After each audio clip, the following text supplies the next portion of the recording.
राम राज्य के नायक श्री हनुमान जी, राम जी के भी, भगवान के भी संकट को मिटाने की सामर्थ्यता रखते हैं। पर भरोसा दृढ़ हो तो कलयुग में भी हनुमान जी विराजमान सर्वत्र हैं। आप घर बैठे भी राम जी की और हनुमान जी की कृपा को पा सकते हैं। जागने की जरूरत है, भागने की नहीं। किसकी जरूरत है?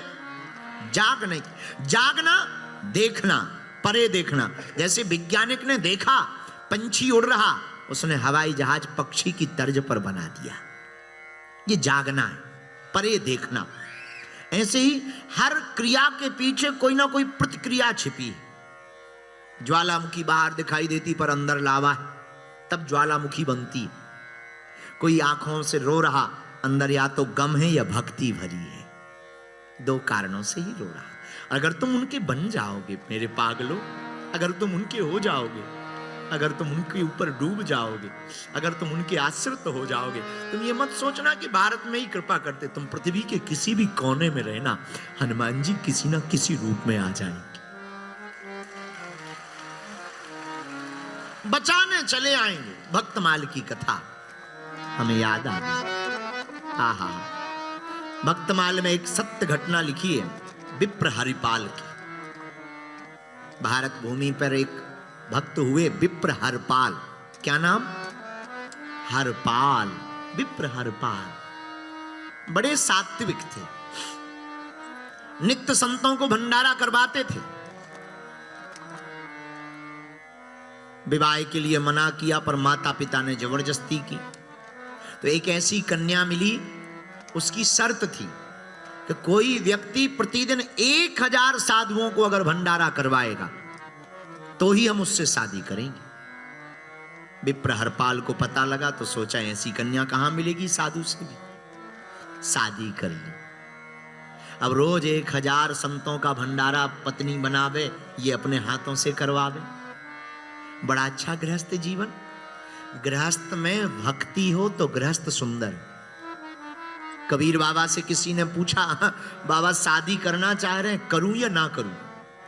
तो कबीर बाबा ने एक डेमो दिखाया। कबीरदास ने अपनी पत्नी को आवाज दी, कबीरदास ने, अरे सुनती हो, जरा लालटेन लाना।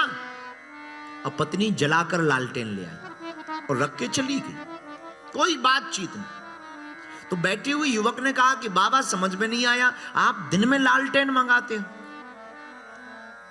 कबीरदास जी ने कहा बस यही उत्तर है। बोले मतलब? बोले दिन में लालटेन मंगाए, वो जला के ले आए, कोई क्वेश्चन ना करे।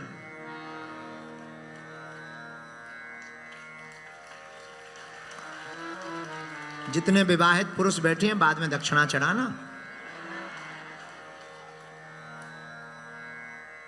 हमने बहुत बड़ी बात बोली है। कबीरदास कहते हैं अगर दिन में बैठे हो और लालटेन मांगो, वो जला के लाए और कोई क्वेश्चन ना करे, ऐसी लुगाई मिले तो शादी करना, वरना तो जय बजरंगबली। ऐसे ही ठीक है भैया, क्या है, जय बजरंगबली। ऑस्ट्रेलिया में तो सिंगल रहने का भी फैशन है।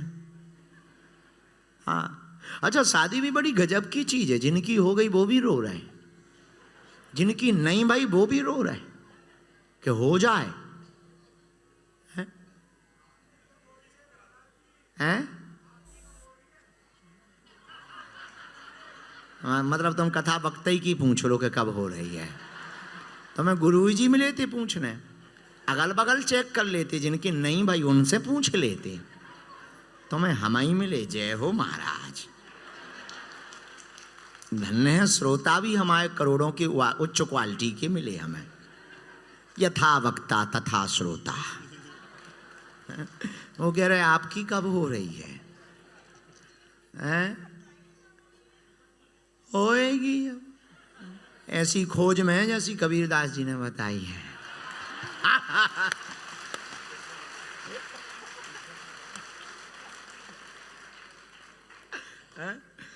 कबीरदास जी कहते पर विप्र हरिपाल की चर्चा। आहा, क्या भक्ति है। पत्नी वह जो साधु से भी, विप्र हरिपाल भी कौन, परम साधु से भी बहुत भावना पूर्वक जीवन जीते। रोज संतों की सेवा होती। अच्छा, अब धन कब तक रहे? रोज भंडारा हो रहा, कमाएंगे नहीं तो एक दिन तो खत्म हो ही जाएगा। धन चला गया, उधार मांग मांग के सेवा करते, कभी पड़ोसी से ले आवे, कभी सेठ से ले आवे। फिर एक दिन पत्नी ने गहने दे दिए, ये बेचाओ, जो मिले। संतों का भंडारा नहीं रुकना चाहिए। देखना भाव और विश्वास। अब तो पत्नी के गहने बेच करके लाया हुआ राशन भी एक दिन खत्म हो गया और कुछ बचा नहीं विप्र हरपाल के घर पर। और एक दिन संतों की खूब टोली आ गई, घर पर कुछ था नहीं। पत्नी बोली, महाराज गहने भी चले गए, कपड़े भी मेरे बेच दिए हैं आपने, और उधारी भी अब गांव में मिलती नहीं, पर संतों का भंडारा कैसे होगा? विप्र हरपाल ने कहा, देवी अब तो एक ही उपाय बचा है। क्या? अब हम डकैती करेंगे, पर साधु सेवा नहीं छोड़ेंगे। और डकैती में भी इनको भगवान मिल गए। आप सुनकर चौंकेंगे, कलिकाल की सत्य घटना आपको हम बता रहे हैं कि डकैती करने में भी इनको ठाकुर जी प्राप्त हो गए। अब तो ये चोरी करने लगे। रात को जावे पर चोरी करने का इनका नियम था। जो नास्तिक था उसी के घर पर चोरी कर, उसका सामान लावे, चुरावे और भंडारा करवाए। और जो आस्तिक है उसके घर पर ही नहीं घुसते। एक तो शरीर खूब बड़ा था, रोज संतों का भंडारा करवावे। एक दिन सुबह सुबह खूब महात्माओं की टोली आई, घर पर कोई भी दाना नहीं था। पत्नी ने कहा, महाराज अब तो बहुत मुसीबत आ गई हो, आज क्या करवाएंगे, बाल भोग क्या पवाएंगे संतों को? विप्र हरपाल कहते, देवी रात होती तो हम चोरी कर लेते, अब दिन है कहां जाएं? पर महाराज संतों को भूखा भी तो नहीं भगा सकते, क्या किया जाए? रुको तुम, रास्ते में हम लूटपाट करके आते। लाठी ली, रास्ते में खड़े हो गए। यहां पर लाठी लगाई, जंगल का गांव था, जंगल में रास्ते में खड़े हो गए। शायद कोई सेठ निकलेगा, कोई बनिया निकलेगा, कोई व्यापारी निकलेगा, कुछ भी मिल जाएगा, लूटपाट करके लाएंगे। जय सिया राम। खड़े हो गए। श्री कृष्ण गोविंद हरे मुरारी नाथेति नामानि मुहुर बदंती। भगवान के गोविंद के नाम को जप करने लगे। यहाँ पर लकड़ी लगाए खड़े, 2 घंटा हो गया, 3 घंटा हो गया। आज विप्र हरिपाल को रोना आ गया। हे ठाकुर, आज तक हमारा नियम नहीं टूटा, आज अगर साधु भूखे चले जाएंगे ना, महापाप लगे। भगवान ने सोचा हमारे भक्त का नियम ना टूट जाए। कलिकाल की घटना हम आपको बता रहे हैं, होगी यही कोई 150-200 साल पुरानी, ज्यादा पुरानी नहीं है। भक्तमाल में चर्चा आई है।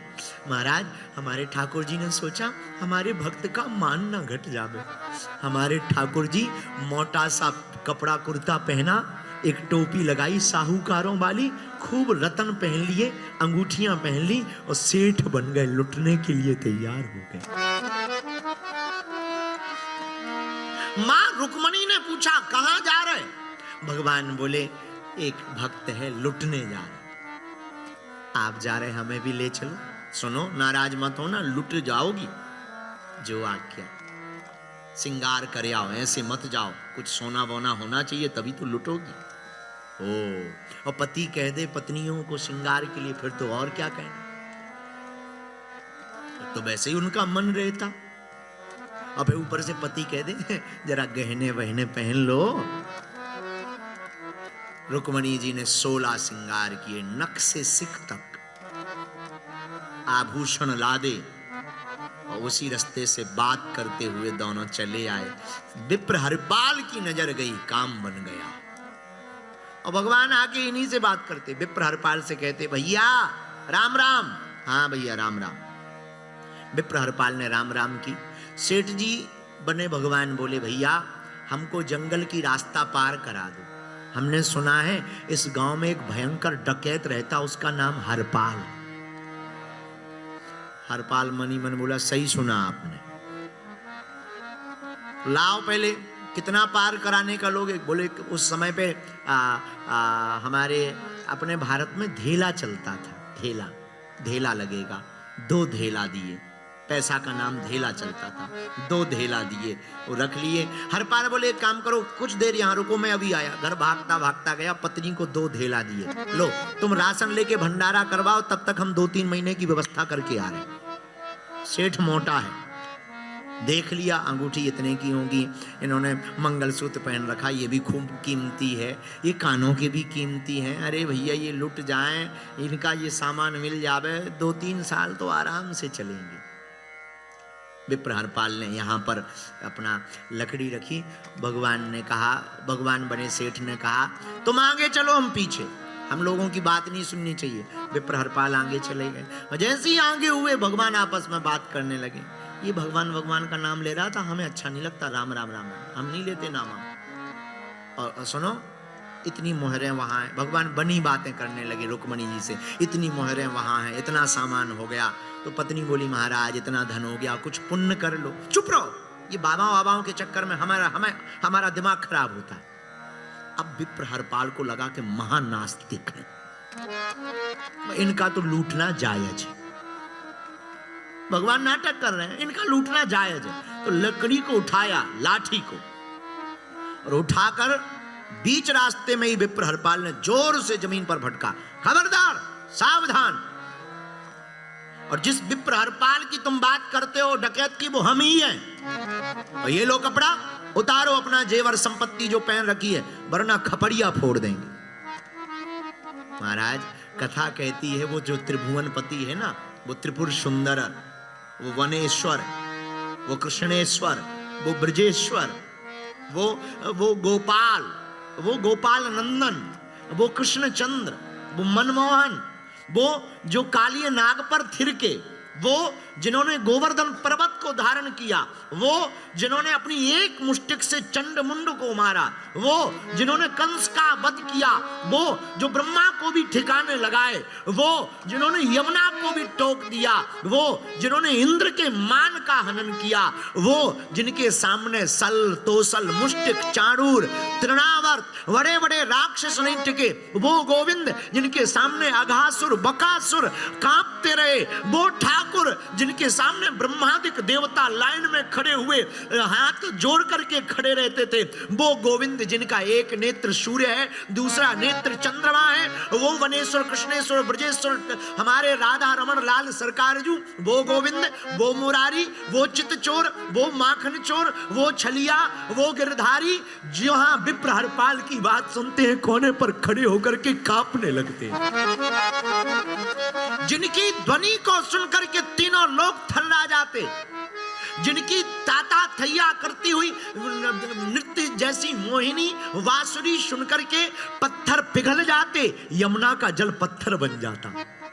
ऐसे गोविंद हमारे माधव आज भक्त को लूटने आए, और जैसे ही विप्र हरपाल ने कहा सावधान खबरदार, मैं वही डकैत हूं, भगवान कोने में खड़े होकर कांप गए, दोनों हाथ ऐसे ऐसे कांपने लगे। भैया मारना नहीं, सामान ले लो। रुक्मणी जी देखकर चौंक गई, अरे ये त्रिभुवनपति, ये त्रिभुवन सुंदर, ये लोकाधिपति, ये लोकनायक, ये जगनायक, ये त्रिपुर सुंदर है, ये वनेश्वर ब्रजेश्वर, ये अनुमादिक सिद्धियों के प्रदाता, ये ठाकुर जगदीश, देखो तो जिनके चक्र सुदर्शन की मार से राक्षस भागते, यही वो गोविंद जब रावण को वध करने के लिए रघुनाथ बन करके आए तो समुद्र को कपा दिया, समुद्र को सोख लिया, विनय नामात बानत जलद जड़ गए 3 दिन बीत, और भोले राम सकोप तप भय बिन होए न प्रीत। आज वही गोविंद, वही माधव, वही चितचोर कांपते हुए खड़े हैं। रुक्मणी देखकर चौंक गई, आंखों में आंसू भर करके रुक्मणी कहती धन्य है भक्त वत्सल, भगवान लुट गए। रुक्मणी से कहा तुम भी डालो। रुक्मणी ने आभूषण उतारे, अपना मंगलसूत्र तक उतार दिया, सब दे दिया। एक अंगुली में अंगूठी फंसी थी, वो निकल नहीं रही थी, झटका मार करके हरपाल ने वो भी छुड़ा ली। हरपाल को क्या पता वही जान है जिह देह जनाई, जानत तुम्हें हुई जाए। भगवान को कौन जान सकता? भगवान जिसको जना दे। भगवान को सब नहीं जान सकते। याद रखना माई बाप, सूर्य को आप नंगी आंख से नहीं देख सकते हो। जब तक कोई ठीक अच्छे प्रकार का गिलास या चश्मा नहीं लगाओगे, तब तक तुम्हारे ऊपर सूर्य की नजर नहीं टिक सकती है। उगते हुए सूर्य को देखना सरल है, पर प्रकाशमान दैदीप्यमान सूर्य जब अपनी आभा मंडल में प्रकाश को प्रकाशित करता है, दोपहर का सूर्य हो, जून के महीने का सूर्य हो, तुम्हारी आंखों का एक पलक नहीं टिक सकता। पर कोई गिलास लगा लो तो सूर्य को देख पाओगे। ऐसे ही गोविंद को सब नहीं जान पाते, भगवान को सब नहीं जान पाते। भगवान तुम्हारे द्वार से आकर चला भी जाए, भगवान वो परमात्मा महात्मा बनकर के भी आ सकता। वो गोविंद गुरु बनकर आ सकता। तो भगवान को पहचान नहीं पाए विप्र हरपाल। तो जैसी उंगली झटकी तो भगवान को लगा रुक्मणी जी नाराज ना हो जाए, श्राप ना दे दें। भगवान चारों भुजाओं के साथ गोविंद मुरली लेकर के खड़े हो गए। हरपाल, हम तुम्हारी साधु सेवा से प्रसन्न हैं, मांगो क्या चाहते हो। हरपाल की आंखों से आंसू आ गए। गोविंद, आज आप इस गली में कैसे भूल पड़े और हमारे पास क्यों आए? भगवान मुस्कुराते हुए बोले, भैया आज तुम्हारे पास संतों को खिलाने को कुछ नहीं था ना, तो हम ही लुटने चले आए। झरझर आंखों से आंसू बह गए हरपाल के।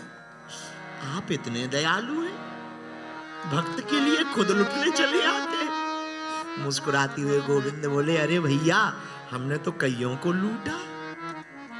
और भगवान लूटते क्या? चित्त की चोरी करते, चित्त को चुराते। तो बोले, हमने सोचा हमने तो कईयों के चित्त चुराए हैं, इसलिए तो गोविंद का एक नाम है चित्त चोर। क्या नाम है? चित्त चोर। हमने बहुतों के चित्त चुराए हैं, सोचा आज खुद चुर जाएं, स्वयं आज लुट जावे। महाराज हरपाल प्रसन्न हुआ, भगवान से कहा, भगवान हमको तो दर्शन दिए, पर जिसके कारण हमने साधु सेवा शुरू की उनको भी तो दर्शन दो, पत्नी को भी दर्शन दो।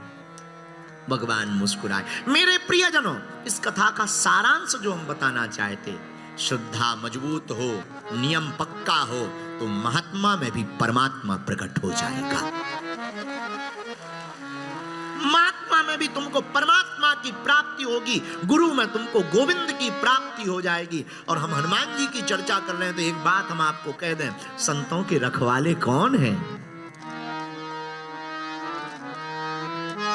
साधु संत के तुम रखवाले, असुर निकंदन राम। हनुमान जी के राम राज्य के नायक हनुमान जी का तीसरा काम, पहला काम भगवान के संकटों को मिटाना, दूसरा काम राम काज करना, और हनुमान जी का जो राम राज्य के नायक हनुमान है, उनका तीसरा काम है संतों की रक्षा करना। साधु संत के हनुमान जी संतों के रक्षक हैं। हनुमान जी, अच्छा हनुमान जी रक्षक हैं, संतों भर के नहीं है। तुम रक्षक काहू को डरो, सबके रक्षक हनुमान जी हैं। और जिनके रक्षक हनुमान जी हों, उनका कौन बाल बांका कर सकता है?